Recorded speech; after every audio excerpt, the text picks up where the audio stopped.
자, 중고등부 학생들이 이 앞자리에 있는데 한번 물어보겠습니다.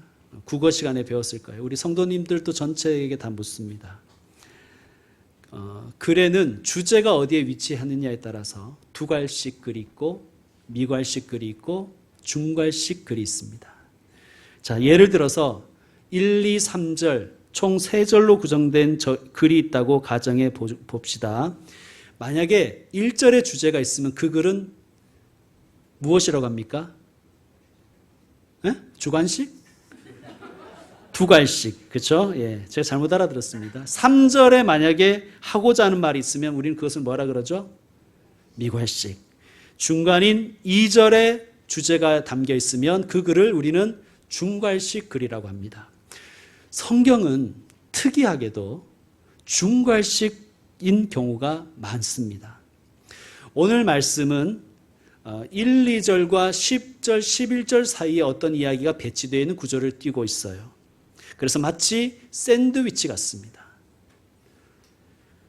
가운데 이야기가 강조되는 거예요. 자, 1, 2절에는 대제사장들과 서기관들이 예수님을 흉계로 잡아 죽일 방도를 의논하고 있습니다. 10절과 11절에는 예수님 제자 공동체 내부에서 배신자가 나왔어요. 가룟 유다, 스승인 예수님을 넘기기로 작정합니다. 그리고 대제사장들에게 돈을 받기로 하였습니다. 자, 2절에 보면 밀란이 날 수도 있으니 명절에는 하지 말자고 합의했습니다. 그러니까 디데이는 언제로 잡을까요? 명절 전에 잡는 게 좋겠습니까? 명절 후로 잡는 게 좋겠습니까? 자, 명절이 끝나면 예루살렘에 모였던 그 수많은 사람들이 일시에 빠져나갑니다. 그래서 매우 혼란스럽습니다. 이런 귀향 인파 속에서 한 사람을 색출해서 잡아내서 체포하고 또 거기다가 심판까지 하는 것은 매우 어려운 일입니다. 실제로 우리가 누가복음을 읽어보면 예루살렘에 예수님의 가족들이 유월절에 올라왔다가 돌아가는 이야기가 나와 있습니다. 그런데 돌아가는 행렬 속에서 소년 예수가 그 가족 중에 없다는 것을 하루가 지나서 알게 됩니다. 그만큼 정신이 없었다는 거예요. 그만큼 복잡했습니다. 자, 대제사장들과 서기관들은 예수님이 유월절이 끝나면 갈릴리로 다시 돌아갈 거라고 예상했겠죠. 그러면 언제 예수를 잡는 것이 좋겠습니까? 명절 전에 잡는 게 좋겠죠. 자, 1절에는 명절이 얼마나 남았는지 기간을 알려주고 있습니다. 며칠 남았습니까? 이틀이 남았습니다. 자, 예수님을 체포하여 죽이고자 하는 음모가 아주 급박하게 그리고 착착 진행되고 있습니다. 이것을 예수님도 아셨을 것입니다. 그때 한 여인이 예수님께 나와서 향유를 예수님의 머리에 부어드렸습니다. 자, 3절을 여러분 읽어주세요. 3절 시작.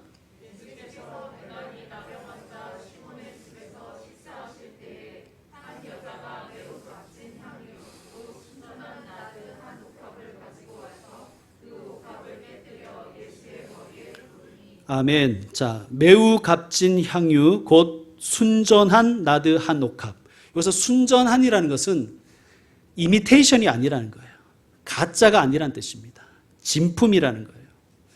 나드라는 것은 히말라야나 인도 동북부 산지에서 어떤 식물에서 채취하는 아주 귀한 값진 향유입니다. 여러분 뭐 이런 것 들어보셨잖아요. 침향, 사향, 용연향 이런 것들과 함께 이 나드는 최고급 수입산이었습니다. 나드의 가격은 1g당 1데나리온이었다고 합니다. 여러분 우리 데나리온 많이 들어보셨죠? 데나리온은 당시 노동자의 하루 품삯입니다. 요즘 가치로 환산해 보면 1g당 약 15만 원 정도 합니다. 1g당. 그런데 한 옥합이래요. 한 옥합. 오늘 본문을 우리가 읽어서 알지만 사람들이 딱 그 옥합을 보고 얼마짜리라고 얘기했습니까? 300데나리온 이상의 가치가 있다고 그랬어요. 그러니까 그 옥합은 추정컨대 약 300에서 350g 정도를 담을 수 있는 옥합으로 추정됩니다. 여러분 거의 1년 연봉입니다. 나드 한 옥합이 약 4, 5천만 원 했다는 거예요. 어마어마하지 않습니까? 자, 그럼 이 나들을 주로 언제 썼는가? 이 나들을 주로 사용한 사람들은 여인들이었대요. 우리 여성분들에게 묻겠습니다. 여성에게 있어서 가장 중요한 신체 부위는 어디입니까? 다 다르겠지만 고대 여성들은 머리카락이라고 생각했어요. 그래서 이 나들을 머리카락에 바르고 머리를 손질할 때 사용했습니다. 또 여성들에게 중요한 곳이 어디 있겠습니까? 피부라고 생각했던 거예요. 이 나들을 피부 미용에 썼습니다. 그래서 예수님이 활동하시던 그 당시에 그 사회의 여인들은 최고의 혼수품으로 나들을 준비했다고 합니다. 또 어디에 사용되었는가? 왕의 식탁이나 보좌를 향기 나게 하는 방향제로 쓰였다고 합니다. 그리고 정말 중요한 것은 사람이 죽었을 때 장례식에서 시신에 바르는 용도로 썼다고 합니다. 자, 이 향유는 여성에게 있어서 인생에서 가장 중요한 순간에 가장 귀한 사람을 위해서 사용하는 나드입니다. 오늘 본문의 이 여인은 나드가 담긴 옥합을 아예 깨뜨려서 예수님의 머리에 부었습니다. 이 여인이 누구인지 오늘 본문은 밝히지 않지만 병행 본문인 요한복음 12장에서는 그 이름을 밝히고 있습니다. 나사로와 마르다의 동생 마리아. 자, 이 여인은 자기가 가진 소유의 전부라고 할 수 있는 나드 한 옥합을 깨뜨려서 예수님의 머리에 부었습니다. 자, 이때 사람들이 어떻게 반응합니까? 여러분 4절 한번 읽어주세요. 4절 시작.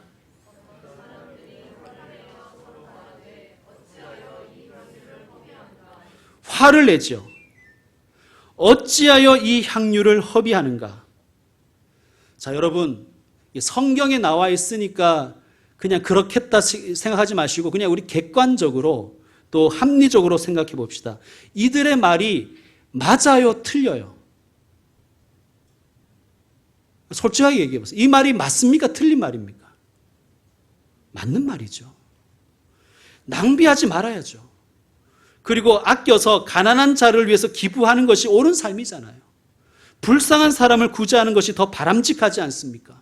또 율법에도 구제와 복주에 힘쓰라고 하나님이 말씀하셨어요. 신명기 15장 11절에 보면 이런 말씀이 있습니다. 우리 한번 찾아보겠습니다. 구약 성경 286쪽쯤에 있습니다. 구약 성경 신명기 15장 11절입니다. 구약 286쪽 신명기 15장 11절 시작. 땅에는 언제든지 가난한 자가 그치지 아니하겠으므로 내가 내게 명령하여 이르노니 너는 반드시 내 땅 안에 내 형제 중 곤란한 자와 궁핍한 자에게 내 손을 펼지니라. 아멘. 율법입니다. 하나님의 명령입니다. 여러분, 그러므로 사람들의 말이 옳아요. 옳은 말입니다. 그 비싼 향유를 깨뜨려서 낭비하지 말고 곤란한 자와 궁핍한 자를 도와야 한다는 말 맞는 말입니다. 자, 다시 마가복음 14장으로 돌아오세요. 자, 설교 초두에 제가 중괄식에 대해 말씀드렸죠. 1, 2절과 10절과 11절이 대꾸입니다. 그리고 여러분 나중에 한번 읽어보십시오. 3절과 9절이 또한 대꾸입니다. 4절과 8절이 대꾸예요. 5절과 7절이 대꾸입니다. 그러니까 이게 샌드위치 구조로 쭉 생각할 때 피라미드 구조처럼 생각했을 때 초점은 가장 핵심 말씀은 몇 절이라는 말씀이에요? 6절입니다. 여러분 6절 읽어주세요. 시작.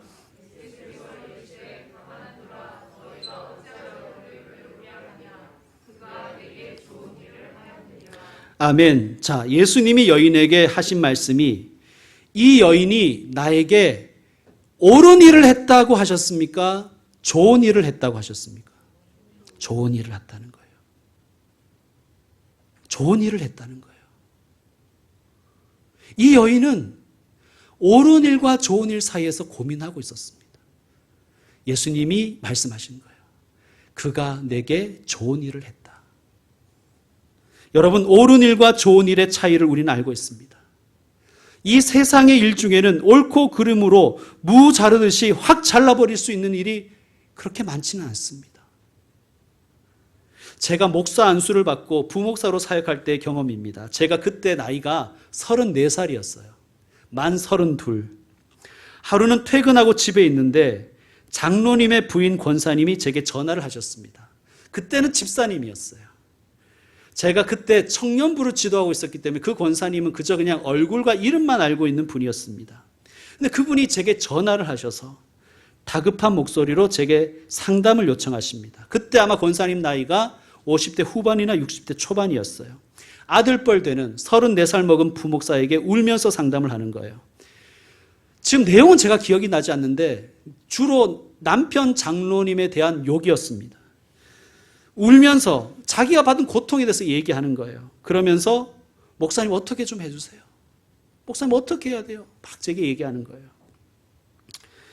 그때 제가 뭐라고 했겠습니까? 근데 지금 생각해보면 제가 잘 얘기한 것 같아요. 제가 이렇게 얘기했습니다. 장로님이 잘못하셨네요. 권사님 말이 옳습니다. 생각대로 하세요. 이렇게 얘기하지 않고요. 권사님, 남자들은 다 그래요. 남자들은요, 그냥 좀 내버려 두세요. 그러면 동굴에서 나올 거예요. 그리고 결국은 자기 자리를 찾을 거예요. 제가 말 잘했습니까? 옳은 말은 아니죠. 그렇죠? 그런데 제 말을 들어서인지 아닌지는 제가 잘 모르지만 그 두 분이, 특히 그 장로님이 그날 이후로 제게 얼마나 잘했는지 몰라요. 저를 만날 때마다 우리 똑똑한 목사님, 우리 똑똑한 김 목사님, 막 그냥 입에 침이 마르도록, 이게 칭찬인지 반어법인지 모르겠는데 그렇게 얘기했습니다. 제가 종종 그 교회를 가는데 작년에도 장례식이 있어서 그 교회를 갔었습니다. 그 장례식에 갔다가 그 장로님을 만났어요. 여전히 그러시더라고요. 보자마자 우리 똑똑한 목사님 오셨다고, 똑똑한 김 목사님 오셨다고 그렇게 얘기하셨습니다. 여러분, 옳고 그르게 그런 것으로 따지면 남편 장로의 행동이 잘못되었습니다. 그리고 목사는 그 일을 그냥 넘어가면 안 되죠. 만나서 책망을 하고, 그래도 듣지 않으면 담임 목사에게 보고하고, 그래도 듣지 않으면 당회로 가지고 와서 치리해야죠. 그게 목사의 본분입니다. 그런데요, 살아보니 아직 젊지만 인생에는 옳고 그름으로 가를 수 없는 일이 너무나 많았습니다. 여러분, 옳고 그름으로 다 결정할 일들이 이 세상의 일들은 아니잖아요. 여러분, 우리가 이 예수님 말씀의 좋은 일이나 이 좋은이 어떤 뜻이냐면요, 이런 의미, 이런 뉘앙스입니다. 우리가 사람을 보면 눈, 코, 입이 다 잘생겼는데 전체적으로 좀 조화가 안 좋은 얼굴이 있잖아요. 또 반대로 이목구비 하나하나 따져보면 그닥 이쁘지는 않은데 전체적으로는 좋아 보이는 얼굴이 있지 않습니까? 그 뉘앙스입니다. 그가 내게 좋은 일을 하였도다. 향유를 허비한다는 사람들의 말은 옳습니다. 그래서 예수님이 그 말을 듣고 아니다, 그 여자가 옳았다 라고 하지 않으시고 그가 내게 좋은 일을 하였다고 말씀하신 거예요. 자, 어떤 일입니까? 이 여인이 한 일은 예수님의 머리에 향유를 부어드리는 일이었습니다. 여러분, 구약 성경에 보면요, 머리에 기름을 발라주는 사람들이 있어요. 누구에게 머리에 기름을 발랐냐? 제사장 세울 때, 선지자 세울 때, 왕을 세울 때 머리에 기름을 발랐습니다.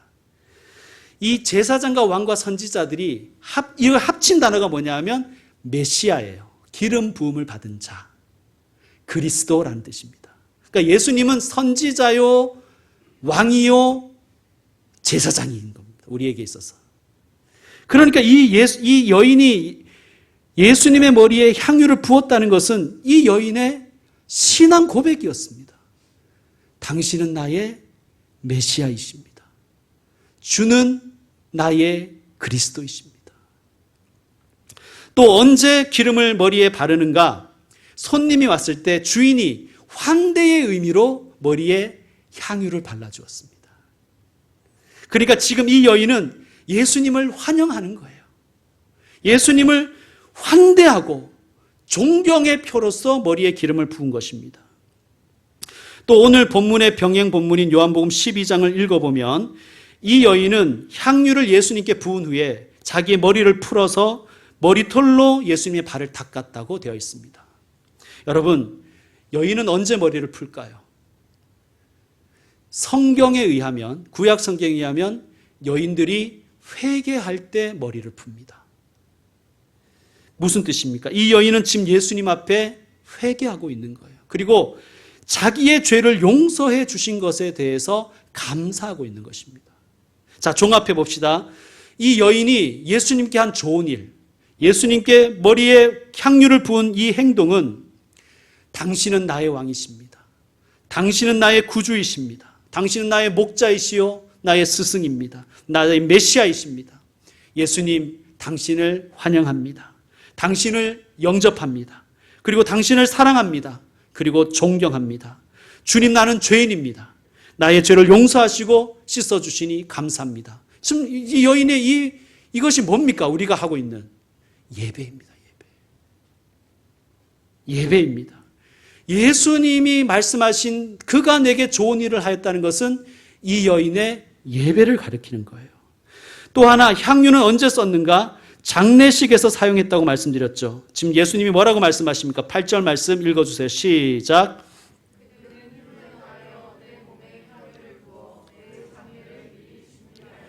아멘. 그는 힘을 다하여 예수님의 장례를 준비했다고 말씀하십니다. 이게 무슨 말씀일까요?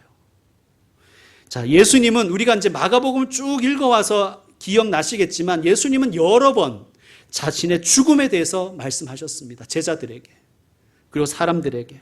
그러나 예수님의 이야기를 귀담아 듣는 사람이 별로 없었어요. 사람들은 다 지 듣고 싶은 걸 듣지요. 자기가 듣고 싶은 걸 듣는 거예요. 그냥 그들은 예수와 함께, 좋게 말하면 예수와 함께고, 예수 이용해서, 예수 팔아서 자신의 야망 채울 생각밖에 없는 거예요. 예수님의 말씀을 진지하게 듣지 않는 거예요. 그러나 이 여인 마리아는 예수님의 말씀을 진지하게 들었습니다. 여러분, 마르다와 마리아가 예수님을 초청해 놓고 마르다만 준비하고 마리아는 예수님 무릎 아래 앉아서 말씀 듣다가 언니한테 야단 맞은 이야기 우리가 알고 있지 않습니까? 마리아는 원래 예수님의 말씀을 사모했고 예수님을 사랑했고 예수님의 말씀을 진지하게 들었던 여인입니다. 자, 이 여인이 예수님이 자신의 죽음에 대해서 말씀하실 때 얼마나 충격을 받았겠습니까? 그렇죠? 얼마나 아팠겠습니까?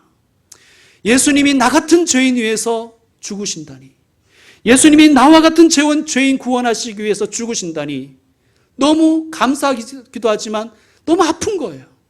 너무 괴롭습니다. 여러분, 그래서 이 여인이 어떤 결심을 했는가? 그리고 그 결심에 따라서 이 행동을 한 것입니다. 이 행동이 가지는 의미를 압축하는 단어가 7절에 나와 있어요. 여러분, 7절 말씀 한번 읽어주세요. 시작.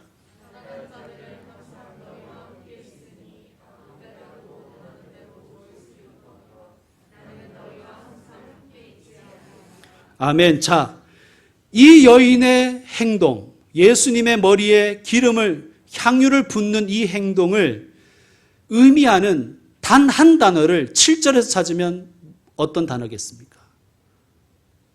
이런 걸 잘하면 이제 국어를 잘하는 거예요. 어떤 단어입니까? 함께입니다. 함께. 그가 내게 좋은 일을 하였도다 하신 이 좋은 일이 뭐냐? 이 여인이 예수님과 함께하기로 작정하고 실행한 그 일입니다. 아마도 이 여인은 예수님께서 자신의 죽음을 말씀하실 때 진지하게 들었고 가슴 아파했을 것입니다. 그리고 그는 이렇게 생각했을 거예요. 내가 예수님과 함께 하겠다. 예수님 혼자 울게 하지 않겠다. 예수님 혼자 돌아가시게 하지 않겠다. 그는 그렇게 결심했을 것입니다. 여러분, 오늘 본문을 가지고 우리도 향유를 깨뜨립시다, 옥합을 깨뜨립시다로 바로 가지는 마십시오. 그렇게 되면 과부의 두렙돈을 가지고 사람들을 협박하는 도가 될 수가 있어요. 이 여인도 향유를 깨뜨렸지 않느냐? 당신들은 뭐하냐?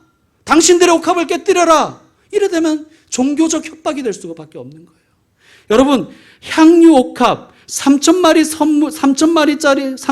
원짜리 선물을 하나님께 드리는 것이 중요한 게 아니라 이 이야기의 초점은 예수님과 함께 하고자 하는 이 여인을 주님은 사랑하셨다는 거예요. 성도 여러분, 사랑은 함께 하는 것입니다. 함께 하는 거예요. 당신을 사랑합니다 해놓고 같이 안 있으려고 하는 거예요. 사랑입니까 그게? 아니잖아요. 여러분, 제가 생각하는 좋은 교회는요, 옳은 말과 옳은 일을 많이 하는 교회가 아닙니다. 좋은 교회는 성도가 혼자 울게 하지 않는 교회가 좋은 교회입니다. 저는 그런 교회 만들고 싶습니다. 여러분 같이 만들었으면 좋겠습니다. 우리 교회에 오면, 우리 교회 오시라! 우리 교회에 오면 다 해결된다! 온갖 질병과 슬픔과 고통 다 떠나고 만사형통하고 좋은 일만 생긴다. 그렇게 얘기하는 것은 종교 사기꾼입니다. 여러분. 저는 그런 교회가 아니라, 그렇게 헛된 약속을 하는 교회가 아니라 우는 자들과 함께 울고 기뻐하는 자들과 함께 기뻐하는 교회, 그런 교회를 만들어 가자고 이야기하고 싶습니다. 사랑하는 성도 여러분, 우리 교회 오신다고 해서 병이 다 낫지는 않을 수도 있습니다. 아니, 더 중해지실 수도 있어요. 없던 병도 생길 수가 있습니다. 모든 문제가 다 해결되지 않습니다. 만사형통되지 않습니다. 제가 그것을 약속할 수 없어요. 그러나 다만 아무도 혼자 울게 하지 않는 교회를 우리가 지향하고 있습니다. 그런 말씀은 꼭 드리고 싶습니다. 여러분, 예수님과 함께 하기를 원했던 이 여인, 예수님 절대 혼자 돌아가시게 하지 않겠습니다, 이렇게 고백했던 이 여인에게 예수님이 어마어마한 말씀을 하세요. 9절 말씀 여러분 읽어주십시오. 시작.